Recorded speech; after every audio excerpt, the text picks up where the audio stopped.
Hello everybody, this is Cyrus here, back with another Matchbox review. Today we've got 3 new Matchbox construction vehicles, we've got 2 new tools, 1 new deco. We're going to get right into this. We've got the Turf Hauler 2, the mini site dumper, and the Groundbreaker.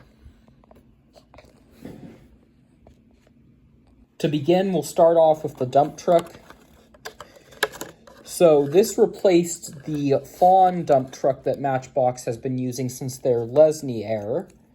I did a separate video in my YouTube shorts talking about that if you're interested in checking that out. I'm going to compare this to the Fawn dump truck I have, which I've got a couple versions of, but this one's in the same livery, so we'll compare this one. This version came in a 5-pack, but they also included it in a construction playset as well. It was like a big orange backhoe truck or something. The dump beds are both made out of plastic and both clip on to these metal nubs at the back area. However, what I will say is there's some nice attentions to detail being used on the new version with the molded-in hydraulics in what looks to be your transmission or something. So for anyone who's not too familiar, this is based on one of those really big dump trucks they would use for work in the quarry, as they can't use standard road-going dump trucks for quarry work. They're not designed for the quarry environment, and it's also not safe for the operator.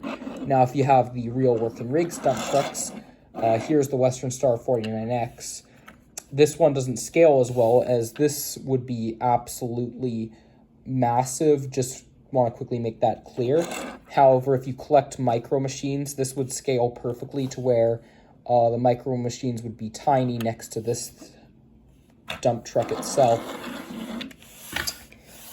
In terms of the dump bed angle, it does pretty good. However, I will address that when raised, it does tend to cause the back wheels to snag, or at least on this side. The back wheel on the opposite side, less so, however.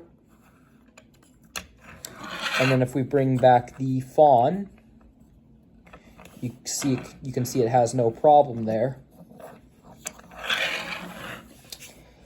Unfortunately, we did not get the Fawn in the Ink construction livery before they went to this one. So hopefully we do get the Ink construction livery on this one. Next up, moving on to the Groundbreaker. In case you're wondering why I'm showing these on my table instead of on my Matchbox City setup, it's because I don't have a construction site playset at the moment, so I'm just using this area for temporary use. So the bulldozer blade on the front can pivot up and down. There is a trailer hitch on the back, and at one point it was poking out a little bit more, but then they modified it to where it got shortened in a little. All the orangey yellow you see being used is metal, while the light gray or silver and dark gray are plastic. However, the plastic does add some nice details, such as on the crawler treads, hydraulics and bolt detail, and into the engine area, along with your molded-in seat and exhaust pipe poking out. This is one of those castings to where it would have been more interesting to kind of see it included in one of the 5-packs if they were to do it in this deco. Still, the casting itself is nice, and luckily we would get a carry forward of this casting in Mix 3 for 2025, which was a perfect inclusion to pair alongside the mini site dumper. And speaking of which, we'll get cracked into this one next. Now, a lot of collectors have pointed out about how the operator's facing this way, which is a bit interesting. So I'm just going to quickly address this, that these site dumper machines are completely different from a dump truck. If you're moving small quantities of material on one part of the site to another part of the site, then it's easier to use one of these since they're small, compact, and steer by articulation.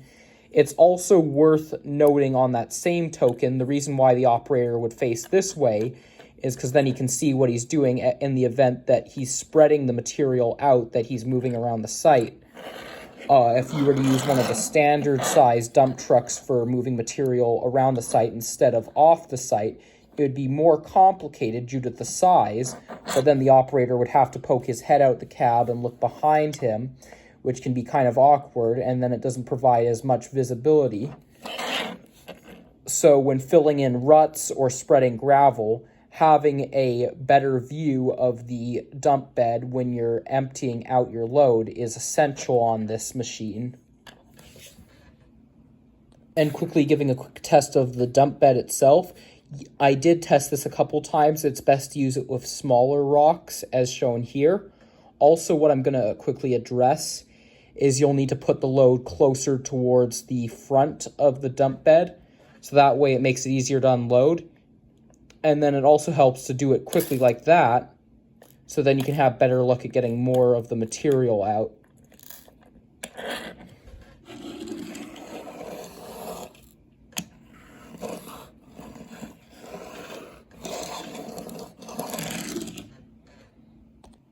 And testing the dump truck while we're at it.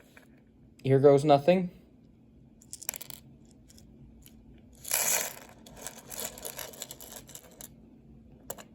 So some small rocks might get jammed in between these little crevices along the side of the dump bed, but otherwise it did pretty well.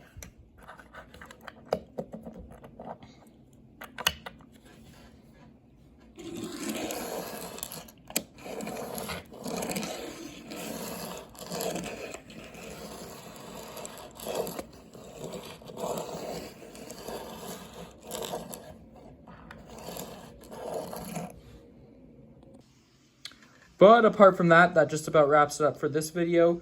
Let me know in the comments down below which one of these 3 Matchbox construction machines is your favorite, if you'll be getting any of these as well. But apart from that, thanks for watching, guys. I'll see you in some more videos very soon. Have a good, safe rest of your day, guys. Bye.